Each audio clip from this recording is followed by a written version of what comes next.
Hey, it's Mark Lanier with your video thought for the day. All right, how's your 2024 coming along? Those of you who make resolutions, are you keeping them? Those of you who make lifetime adjustments, are you adjusting them? Those of you who just ignore all of it and try to live wholesome, good lives every day, are you succeeding at that? Well, I don't know, but if you've got something big to say, put it in the comments down below. I'd love to see what's going on in your world. Meanwhile, one of my convictions for 2024 is to grow in my prayer life. Now, when our grandson, John Henry, was turning, I think actually it was before he turned 4, but he was close to turning 4. He grew up in a house, he's growing up in a house where our daughter and son-in-law say prayers over meals. They say prayers with him before he goes to bed at night. And so he's conscious and aware of prayer. He's even led prayer before, but it wasn't until he was a little over 3 that he realized through this discussion with my daughter that prayer is a conversation. It's dialogue with God. It just never occurred to him before that that's what was happening. Radically changed the way he prays. Now, we've got another grandson who is real into speed. Everything needs to be really fast. And he's been with us also over the holidays, and his prayer life was interesting. I was saying prayer for dinner one night, and in the middle of the prayer, he said, "Go faster, go faster." He was either ready to eat or just that love for speed makes it fun to drive with him. Go faster, go faster. Prayer is wonderful, and I love prayer, but I want 2024 to be a year where I grow in prayer. And it was interesting to me, one of my friends who lives in mid-America, Joe, sent me an email of a prayer that he had crafted to be prayed each night in 2024.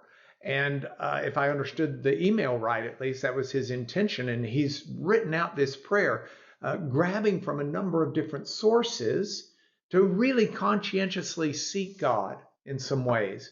And the structure of the prayer is based upon praying for God to deal with my friend's past, deal with my friend's present, and deal with my friend's future, which is a real godly thing to ask God to do. After all, God is the one who was and is to come. So God works in us, but he works in us fully aware of the past as Lord of the past, Lord of the present, and Lord of the future. And so that was the prayer. My buddy sent me this. It said, praying to God to, quote, "Be the Lord of my past.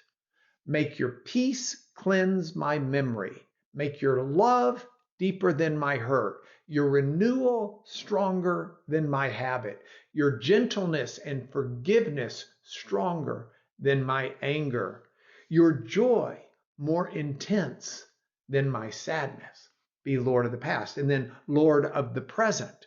He said, "Ease my fatigue and make your hope outlive my exhaustion.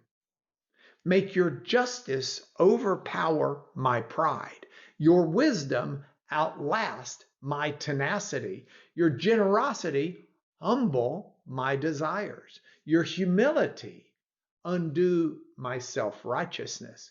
Make my heart bigger than my power." And then, Lord of the future, the come what may, to quote Bob Bennett, "Give me the grace to love people as they change, the compassion needed to love myself, the husband and father you want me to be. Keep me alive until I've served your purpose. Prepare me for everything I'm praying for. Give me vision to see the right path in my life, wisdom to know whom to invite on this journey so I might not become lost. Make me like Joseph in Egypt, who loved when he could have gotten justice, save me from myself and my enemies. This is a marvelous prayer. I hope you're tuned in to 2024 with ways to pray for yourself and others. It's a grand adventure. Let's talk to God about it. And that's your video thought for today.